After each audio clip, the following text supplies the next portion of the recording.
ఒక పక్కన ఆయన, ఇంకో పక్కన ఆంధ్ర రాష్ట్రంలో ఇంకొక టీం ఉందండి, అది టీం 11. అర్థమైందా రాజా? అర్థమైందా రాజా? అదొక ఏడుపు గొట్టు టీము. వాళ్ళకి ఏడుస్తోంది తప్ప ఇంకేది తెలియదు. పెట్టుబడులు మేము తీసుకొస్తామంటే ఏడుస్తారు. సింగపూర్కి వెళ్ళి పెద్ద ఎత్తున మేము అక్కడున్న మంత్రుల్ని పారిశ్రామికవేత్తలు కలిస్తే ఆంధ్ర రాష్ట్రానికి రావద్దని ఆ ఏడుపు గొట్టు టీము ఈమెయిల్ పెట్టే పరిస్థితి. ఇంతేకాదు కొన్ని కంపెనీలు కలిస్తే వాళ్ళు కూడా ఈమెయిల్ పెడుతున్నారు ఆంధ్ర రాష్ట్రానికి రావద్దని. కానీ గౌరవ ముఖ్యమంత్రి చంద్రబాబు నాయుడు గారిని చూసి ఆ కంపెనీలు వస్తే మటు క్రెడిట్ తీసుకోవాలనుకుంటున్నారు. క్రెడిట్ చోరీ అంటారు. ఈ టీం 11 మోహన్ చూసి ఎవరిని వస్తారా ఆంధ్ర రాష్ట్రానికి? వాళ్ళకి క్రెడిట్ ఇవ్వాలండి. కోడి కత్తికి క్రెడిట్ ఇవ్వాలి. బాబాయిని లేపేసిన క్రెడిట్ ఇవ్వాలి. తల్లిని చెల్లిని మెడబెట్టి బయటికి గెంటేసిన క్రెడిట్ ఈ ఏడుపుగొట్టు టీంకి ఇవ్వాలి మనందరం. అంతేగాని ఒక్క వ్యక్తి బతికేదానికి 700 కోట్ల రూపాయలు ఖర్చు పెట్టి విశాఖపట్నంలో ప్యాలెస్ నిర్మించే క్రెడిట్ ఈ ఏడుపుగొట్టు టీంకి మనందరం ఇవ్వాలి. నాకన్నా మీకే బాగా తెలుసు భయ్. గతంలో కోడిగుడ్డు మంత్రిని మీరు డావోస్కి ఎందుకు వెళ్ళలేదంటే అక్కడ చాలా చలిగా ఉంది, మేము డావోస్కి వెళ్ళలేమని చెప్పే పరిస్థితి మనందరం చూసాం. ఎంత చల్లగా ఉన్నా ఎంత వేడిగా ఉన్నా తెలుగోల కోసం అహర్నిశలు కష్టపడే ఏకైక వ్యక్తి గౌరవ ముఖ్యమంత్రి శ్రీ నారా చంద్రబాబు నాయుడు. ఈరోజు నేను గర్వంగా చెప్తున్నా, మీరు వేదిక మీద చూడండి, ఆయన నాయకత్వంలో ఒక యంగ్ బ్రిగేడ్, యంగ్ టీం పనిచేస్తుంది. నేను ఎన్నోసార్లు చెప్పా, మా అందరికీ అదొక అదృష్టం. 4 దశాబ్దాలుగా, క్షమించాలి 5 దశాబ్దాలుగా ఆయన రాజకీయాలు ఉన్న వ్యక్తి, అన్ని చూసిన వ్యక్తి. ఒక అద్భుతమైన మెంటరింగ్ మా అందరికి వస్తుంది. నేను గతంలోనే చెప్పా, మేము అందరం మిసైల్ లాంటి వాళ్ళం, కానీ మిసైల్ కి జీపీఎస్ లేకపోతే చాలా ప్రమాదకరమైన పరిస్థితి. యంగ్స్టర్స్ వేదిక మీద ఉన్న ముగ్గురం మేము మిసైల్స్, గౌరవ ముఖ్యమంత్రి చంద్రబాబు నాయుడు గారే మా అందరికి జీపీఎస్. అందుకే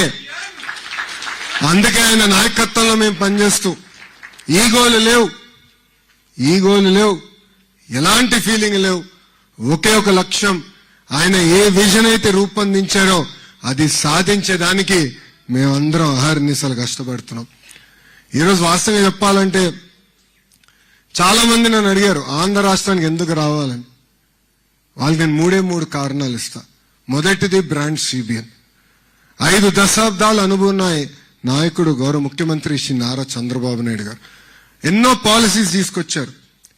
it stood the test of time and politics. అందుకే రండి పెట్టుబడులు పెట్టండి అన్నాం. రెండోది స్పీడ్ ఆఫ్ డూయింగ్ బిజినెస్.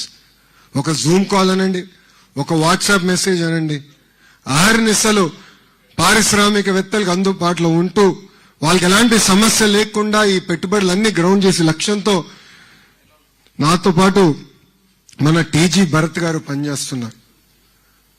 ఆ స్పీడ్ ఆఫ్ డూయింగ్ బిజినెస్ వల్లనే ఈరోజు పెద్ద ఎత్తున ఆంధ్ర రాష్ట్రానికి పెట్టుబడులు వస్తున్నాయి. మూడోది డబుల్ ఇంజిన్ సర్కార్.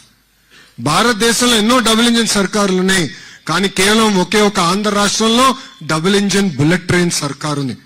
ఢిల్లీలో గౌరవ ప్రధానమంత్రి నరేంద్ర మోడీ గారి నాయకత్వంలో ఆంధ్ర రాష్ట్రంలో గౌరవ ముఖ్యమంత్రి శ్రీ నారా చంద్రబాబు నాయుడు గారు ఒక పక్కన, ఇంకో పక్కన నాకు అన్న సమానమైన పవన్ అన్న, ముగ్గురు కలిసికట్టుగా ఆంధ్ర రాష్ట్రాన్ని ముందలు తీసుకెళ్తున్నారు ఒకే ఒక లక్ష్యంతో.